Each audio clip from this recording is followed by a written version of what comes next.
Magandang araw po sa inyo. Narito na po ang ika-32 yugto ng ating kwento. Ang nakaraan. Diretsyong nakatingin ang matanda sa kanilang dalawa ni Jared at sinusubukan nitong basahin kung may katotohanan ang sinabing iyon ni Jared. Makaraan ang ilang sandali, ay muli silang nginitian ng matanda. Of course, I trust the two of you. Alam kong hindi nyo magagawang magsinungaling at lokohin ako ng tungkol dito. Habang nakatingin naman si Jaisel sa mga mata ng matanda, ay agad siyang nakonsensya. Napakurap siya ng mga sandaling iyon at bigla siyang nahiyang tumingin ng diretsyo sa mga mata nito. Maya-maya ay napasulyap ito sa labas ng bintana. Gabi na pala. Alam kong malayo pa ang uuwian yung dalawa. Ang mabuti pa ay dito na lang kayo magpalipas ng gabi. Hindi naman kaagad nakapagsalita si Jaisel. Wala sa plano niya ang manatili sa mansyon ng lola ni Jared ng gabing iyon. Pagkaraan ay agad siyang tumanggi sa alok ng matanda. Granny, mukhang hindi po iyon magandang ideya. Well, engaged na naman kayong dalawa at normal lang naman sa isang fiancé ang magstay over sa bahay ng future husband niya, hindi ba? Huwag ka nang mahiya, iha. Feel at home na katulad sa villa ni Jared. Parehong bahay naman ito ni Jared. Dahil sa sinabing iyon ng matanda ay agad na namula ang pisngi ni Jaisel. Kung ganun pala, ay alam din ito ang pagpunta niya at pananatili sa villa ni Jared at sa paraan kung paano iyon sinabi ng matanda, ay parang alam din niyang may kung anong nangyari na sa kanila ni Jared. Agad na napangiti ang matanda nang makita nitong nahiya bigla si Jaisel, kaya naman nakangiti itong muling nagsalita kay Jared. Jared, ang mabuti pa ay samahan mo na si Jaisel sa kwarto mo at nang makapagpahinga na rin kayo. Gusto sana niyang magprotesta, subalit magsasalita pa lang sana siya ay bigla namang nagsalita si Jared.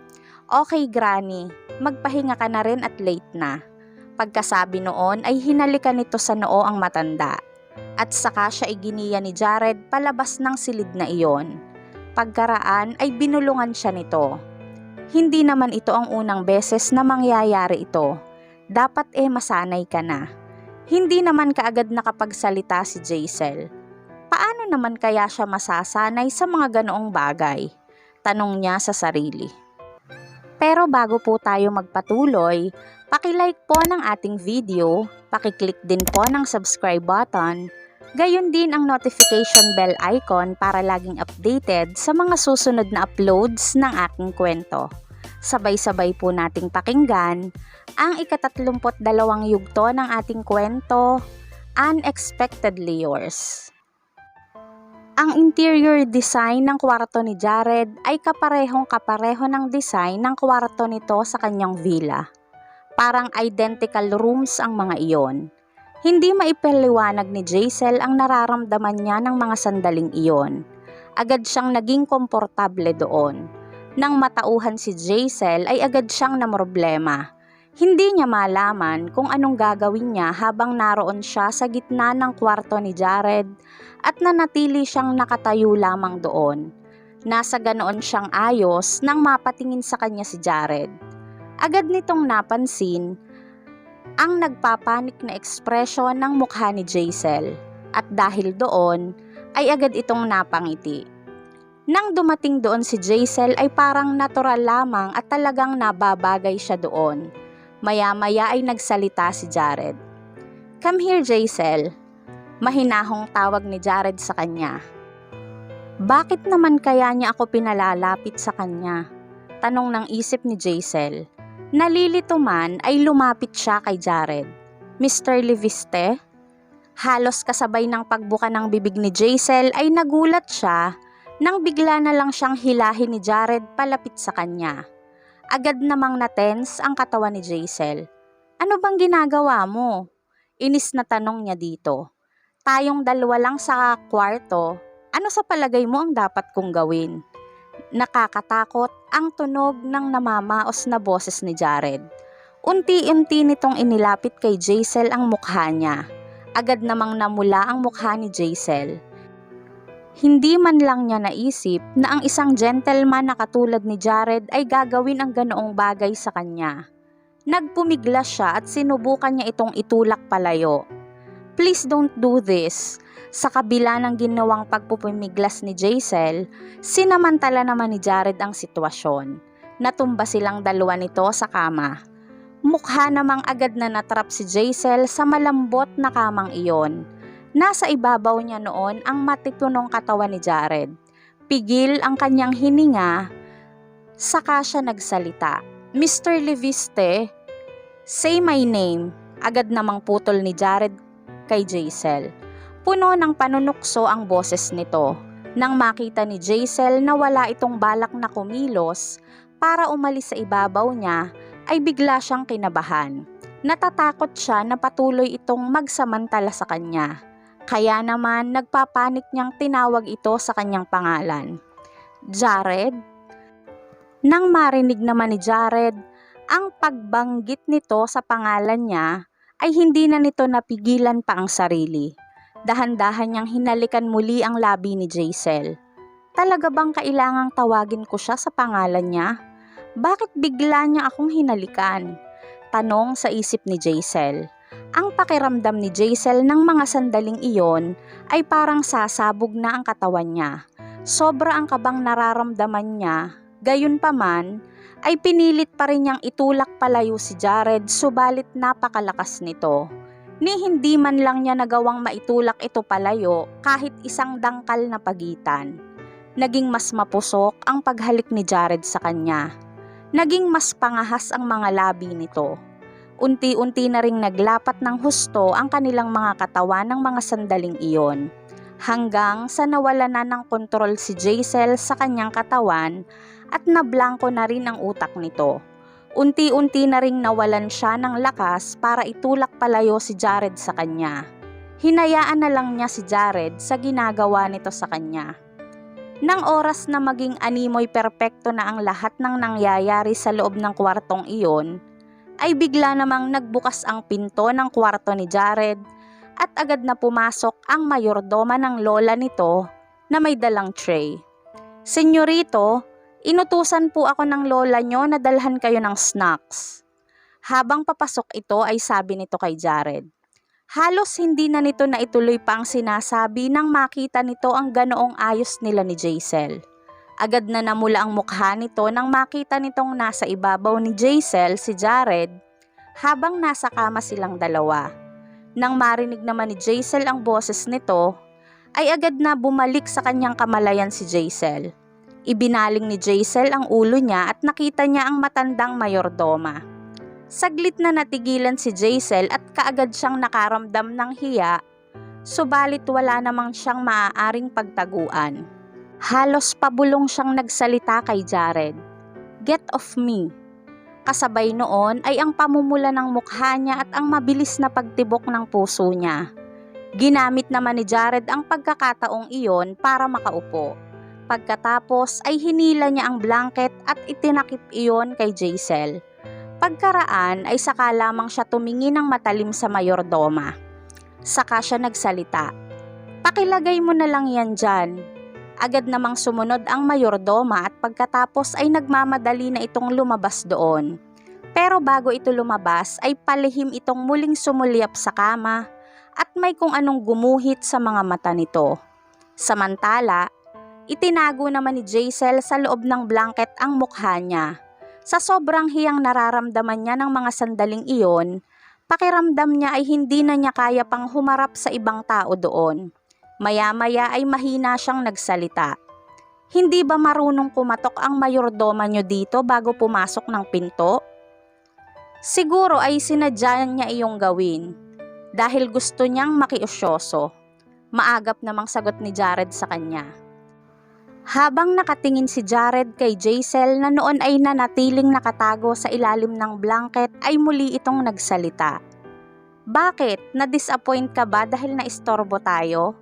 Bakit hindi natin ituloy? Pwede naman." "No, I'm not." Mabilis namang sagot ni Jaisel dito. Pagkatapos ay hinila niya ang blanket at bumaba siya mula sa kama. Kahit na nahihiya siya ay kailangan niyang magpasalamat sa mayordoma sa biglang pagpasok nito sa kwarto ni Jared sa tamang oras. Kung hindi ito dumating doon, ay baka kung ano na ang nagawa o nangyari sa pagitan nila ni Jared. Naiilang na lumakad si Jaisel palapit sa sofa at saka siya naupo doon.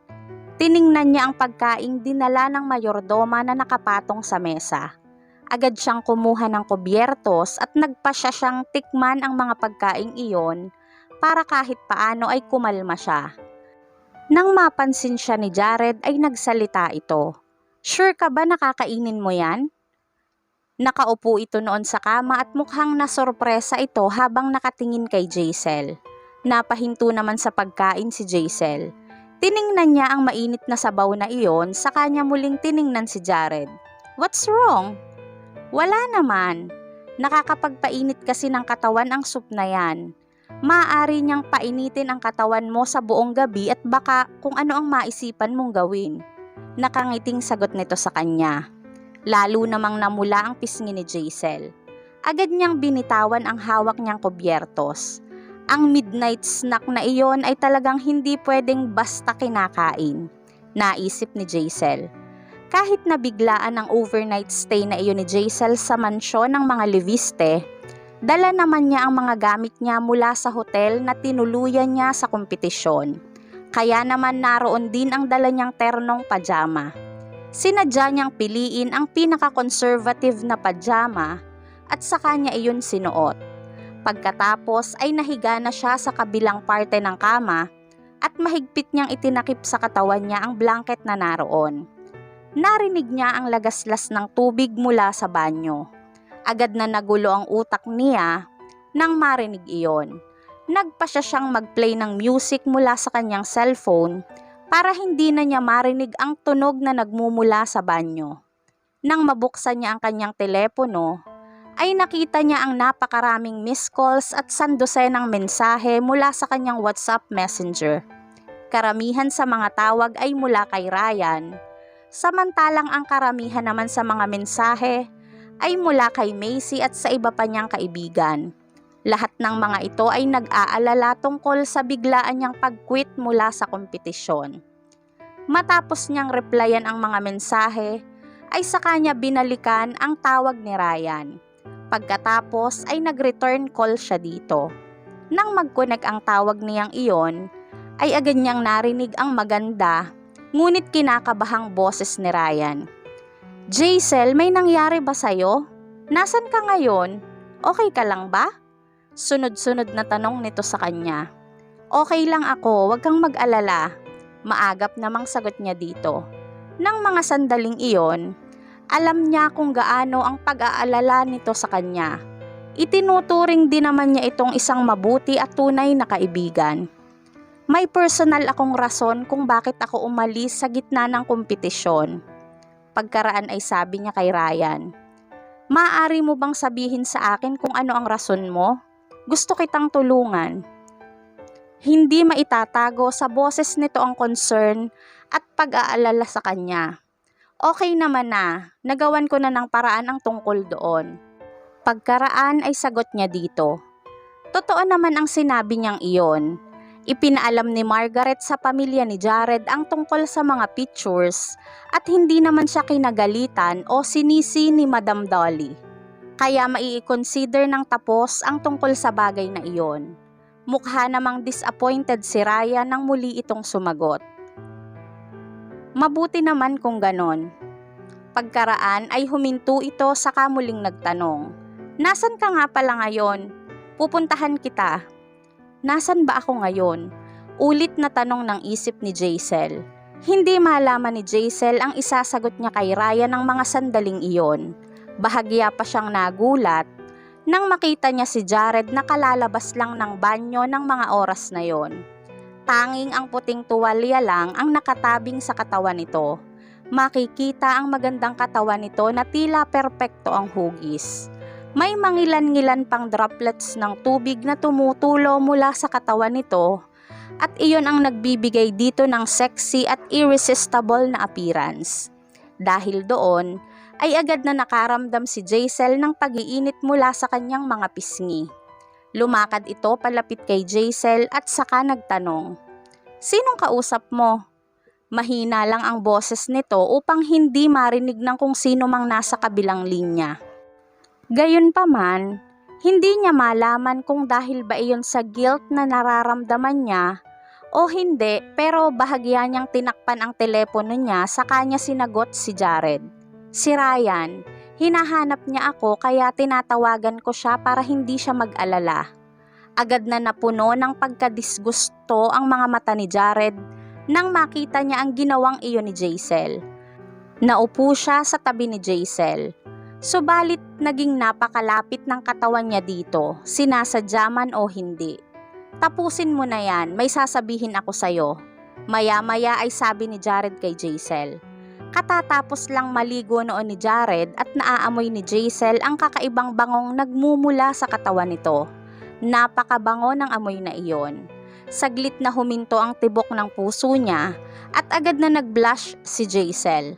Pagkaraan ay muli niyang ibinalik sa tenga niya ang kanyang telepono at saka nagsalita. "Ryan, okay naman ako. Huwag kang mag-alala. Nasa bahay na ako at naghahanda na akong matulog. Mabuti pa ay matulog ka na rin ng maaga. I'll just see you on Monday." Sa kabilang linya naman ng tawag na yon ay saglit na natahimik si Ryan. Saka ito sumagot, "Okay, good night." Matapos na maibaba ang telepono, nanatiling nakatingin si Ryan sa screen nito. Bahagyang dumilim ang mukha nito at pakiramdam niya ng mga sandaling iyon ay isa siyang talunan. Ang telepono niya ay espesyal na naka-customize with the latest technology at napakaganda ng voice processing effect noon. Kahit na sobrang hina ng boses ng lalaking kasama ni Jaisel, ay naririnig pa rin niya ang ilan sa mga sinabi nito. Nang mga sandaling iyon ay kasama ni Jaisel ang lalaking iyon. Nasa isip ni Ryan. Hindi naman naging komportable si Jaisel sa distansya sa pagitan nilang dalawa ni Jared kaya bahagya siyang umusod sa gilid ng kama. "Mr. Leviste, anong gusto mong sabihin sa akin?" Agad namang dumilim ang mata ni Jared nang makita niya ang ginawang pag-usod ni Jaisel. Hindi niya iyon nagustuhan. Pagkaraan ay nagsalita siya in a deep tone. "Tawagin mo ako sa pangalan ko." "Pero nasanay na ako na Mr. Leviste ang tawag sa'yo." "Mas mukha namang tama yon."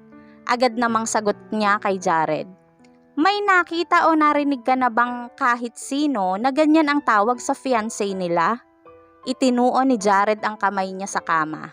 Pagkatapos ay inilapit nito ang mukha niya kay Jaisel, saka ito muling nagsalita. "O Mr. Leviste and Mrs. Leviste?" Iyon ang tawagan ng mga married couple, naisip ni Jaisel. Sandaling natigilan si Jaisel. Pakiramdam niya ay namanhid bigla ang buo niyang katawan na parang nakuryente siyang hindi niya malaman. Pagkatapos ay nagmamadali siyang sumagot, "Sige, tatawagin kita sa pangalan mo sa harap ng pamilya mo." Noon lamang parang bahagyang nasatisfied si Jared. Iniunat nito ang kamay niya at saka nito hinaplos ang buhok ni Jaisel.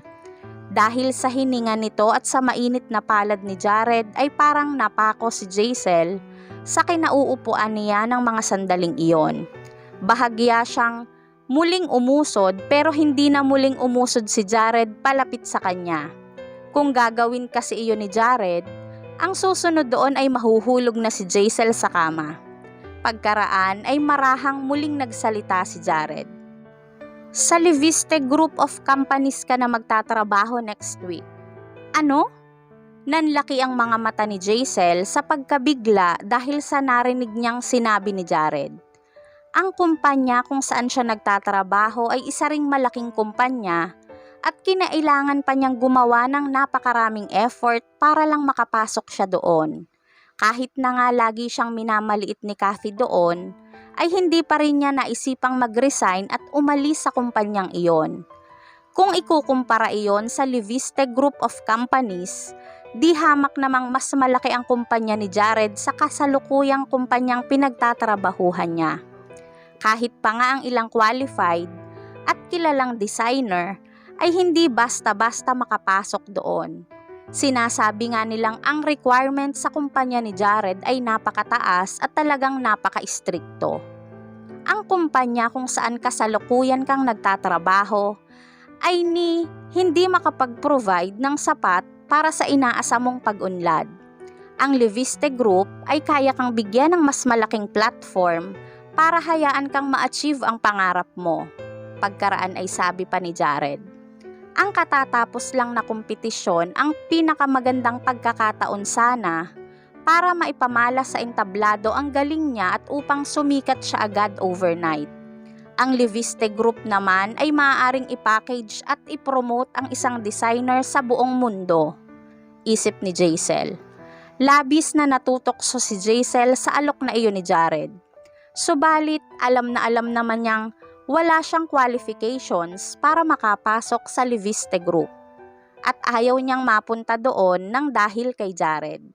Mukha namang nabasa ni Jared ang iniisip ni Jaisel ng mga sandaling iyon. Pagkaraan ay inilabas ni Jared ang isang tablet at ipinakita iyon kay Jaisel. Tingnan mo, famous ka na katulad ng ibang kilalang designer ngayon. Hindi nga siya nakapag-participate sa finals, paano naman siya magiging famous? Tanong sa isip ni Jaisel. Bagamat naguguluhan ay tiningnan ni Jaisel ang tablet at talaga namang nasorpresa siya nang makita niya ang maraming topic na naroon tungkol sa kanya sa fashion forum at sa news. Ang iba pa nga doon ay kusang loob na nagtatag ng isang activity na tinawag nilang Nasaan si Jaisel. Ngayon ay mayroon siyang napakaraming supporters at sikat na rin siya. Agad na napaluha si Jaisel. Nahihirapan si Jaisel sabihin o ipaliwanag kung ano ang nararamdaman niya ng mga sandaling iyon. Hindi niya malaman kung naagrabyado ba siya o nasisiyahan siya. Naghalo-halo na ang nararamdaman niya ng mga oras na yon. Ang akala niya ay hindi na siya magkakaroon pang muli ng pagkakataon na makatuntong sa entablado ng mga designer. Hindi niya inaasahan na magkakaroon siya ng napakaraming taong susuporta at maghihintay sa kanya. Pagkaraan ay tiningnan siya ni Jared at saka ito nagsalita. Mamimili din ang kumpanya ng designer na may potential at i-re-establish muli ang stage para sa'yo sa tulong ng Nasaan si Jaisel gimmick para maging isa iyong hit. Pagkatapos noon, magiging kasing husay ka na ng ibang designers. Sa pamamagitan nun, makakaabot siya sa requirements upang matanggap na empleyado ng Leviste Group. Hindi talaga niya inaasahan na magkakaroon siya ng pagkakataong baguhin ang ikot ng mga kaganapan. Nagpapasalamat niyang tiningnan si Jared. Puno ng pag-asa ang mga mata ni Jaisel. Maraming salamat. Alam ni Jaisel na ang pagkakataong iyon ay espesyal na ibinigay ni Jared para sa kanya. Weekend kinabukasan. Nahihiya naman si Jaisel na umalis doon ng maaga kaya nagpasya siya na manatili pa sa mansyon. Nakaupo noon ang lola ni Jared sa main hall. Nakangiti nitong niyaya si Jaisel na maglaro ng mahjong. Bumaling ito sa kanya saka nagsalita. Jaisel, marunong kang maglaro ng mahjong hindi ba? Konti po granny pero hindi po ako magaling. Magalang namang sagot niya sa matanda. Hindi naiwasan ni Jaisel na makaramdam ng hiya. Makikipaglaro siya ng mahjong sa lola ni Jared? Tanong ng isip niya. Pakiramdam niya ay talagang makakasal na siya sa pamilyang ito. Nasisiyahan namang tumango ang lola ni Jared. Pagkatapos, ay tinawag nito ang dalawang tiyahin ni Jared at niyaya ang mga itong makipaglaro sa kanila. Agad namang lumapit sa matanda ang dalawa nitong manugang at pagkatapos ay inalalaya ng mga ito ang matanda sa pagtayo nito, saka sila lumakad patungo sa isang special mahjong room. Ang lola ni Jared at dalawang tiyahin nito ang makakasama niya doon. Dahil sa isiping iyon, agad na kinabahan si Jaisel. Agad siyang napatingin kay Jared. Kailangan ko ba talagang makipaglaro sa kanila? Mahinang tanong niya dito. Maglaro ka lang. Mabilis namang sagot nito sa kanya. Iniunat pa nito ang kamay niya at bahagyang inihaplo sa buhok ni Jaisel. Saka ito muling nagsalita. Ako ang bahala kung matalo ka. Hindi naman agad nakapagsalita si Jaisel. Hindi naman iyon ang inaalala niya. Pero nang marinig niya ang mga salitang iyon, naging mas mabuti ang pakiramdam niya at naging relax siya. Maya-maya ay inilabas ni Jared ang telepono nito at saka iyon iwinagayway sa harap ni Jaisel. Kung sakaling mga ilangan ka ng kahit na ano, just let me know. Andito lang ako lagi. Agad namang namula ang pisngi ni Jaisel. Tumango na lamang siya kay Jared at saka siya sumunod sa lola nito. Ang tinatawag na mahjong room na yon ay malawak at marangyang kwarto na may mahjong table sa gitna. Naroon na ang mayordoma. Matapos nitong iset ang table, isa-isa din itong nag-serve ng tea at desserts sa bawat isang naroon. Ang lola ni Jared ang naupo sa main seat at sinenyasan nito si Jaisel. Jaisel, dito ka maupo sa tabi ko. Si Madeline na siyang may gusto sanang maupo sa pwestong iyon ay agad nakakikitaan ng pagkadisgusto sa mga mata nito. Hindi na bago ang ekspresyon nito nang lumipat ito sa ibang upuan. Matapos nitong makaupo, nakangiting tumingin kay Jaisel si Madeline saka ito nagsalita. Jaisel, dahil first time mong makipaglaro sa amin, maglalaro tayo sa pinakamababang amount of chips. 1,000, okay? Saglit namang natigilan si Jaisel. 1,000? Yun na ang pinakamababa para sa mga ito? Isip ni Jaisel. Kahit siguro ang isang buwan niyang sweldo ay hindi sapat kung sakaling matalo siya sa isang laro. Nang makita naman nito ang pag-aalinlangan ni Jaisel, ay agad na napakunot noo si Madeline na animoy may natuklasan itong kung ano. Nalalakihan ka ba sa sinabi kong amount?